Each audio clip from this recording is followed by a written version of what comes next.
December 2nd, 1959. The Arctic winds howled across the desolate expanse of Ellesmere Island, a relentless, biting force that shaped the very landscape.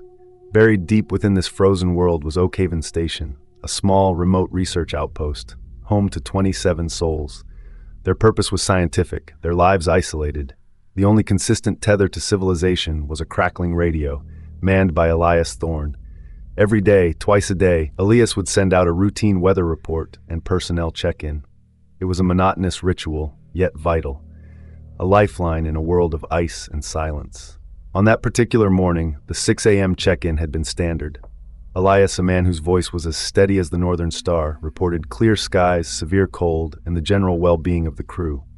Life at Oakhaven was predictable, grueling, but predictable.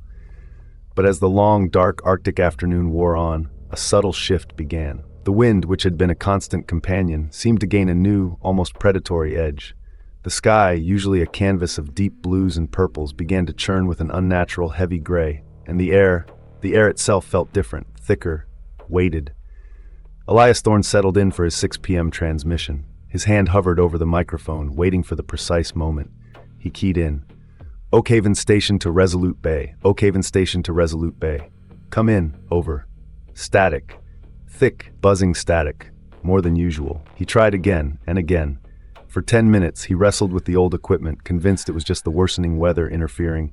But the static persisted, a relentless wall of white noise. Then, faintly, a whisper of a signal broke through.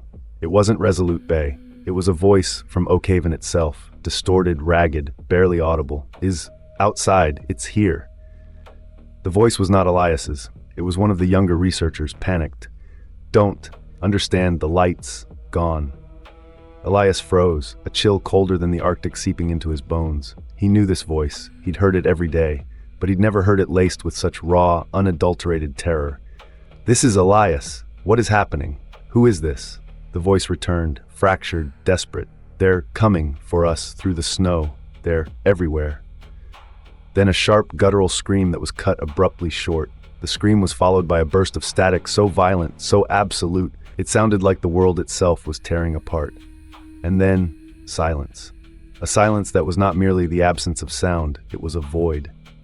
Elias Thorne tried for hours to re-establish contact. He called Resolute Bay, frantic, relaying the terrifying fragments of the transmission. The weather, however, had turned into a full-blown blizzard, making any immediate response impossible. Resolute Bay confirmed they had also heard fragments of the strange broadcast before Oakhaven went completely dark. For 3 agonizing days, the blizzard raged, cutting off all hope of a rescue or even a communication attempt. When the storm finally broke, the sky was a stark, unforgiving canvas of white and gray.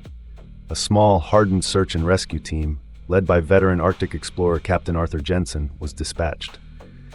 Their mission, reach Oakhaven, assess the situation, and bring everyone home. The journey was brutal, a slow crawl through drifts of snow that towered like frozen giants.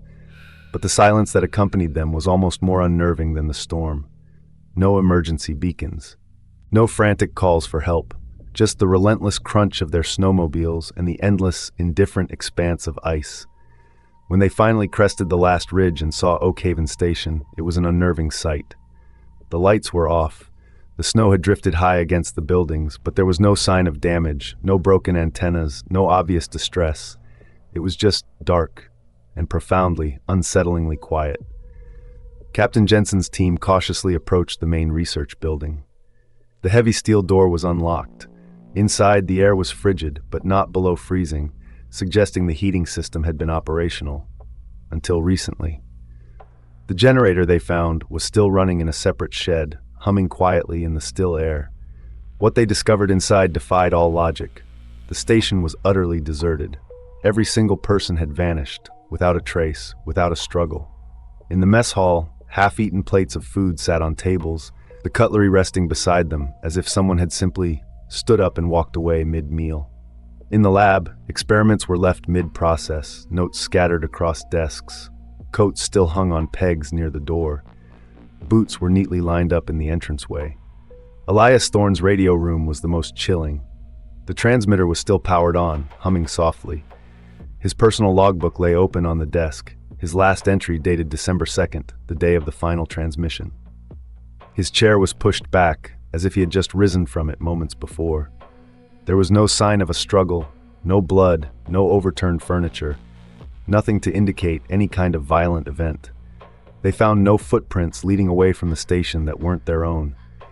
The snowdrifts, deep and untouched for days, revealed no paths, no tracks, no evidence of anyone walking out into the blizzard. It was as if all 27 people had simply dissolved into the frozen air. Captain Jensen and his team searched the entire station, every outbuilding, every inch of the surrounding land within a reasonable radius. They found nothing. No bodies, no signs of struggle, no notes of farewell, not even a single piece of equipment missing, aside from the people themselves. The official report cited unknown causes. Theories ranged from a sudden, localized natural disaster that somehow left no physical trace, to mass psychosis, to a collective, desperate decision to abandon the station into the teeth of the blizzard. But none of these theories could explain the lack of physical evidence, the undisturbed state of the station, or the final panicked radio call. To this day, the disappearance of the Oakhaven Station crew remains one of the most baffling unsolved mysteries of the Arctic. 27 lives, simply gone. The station was eventually abandoned, left to the mercy of the elements, a silent tomb of unanswered questions.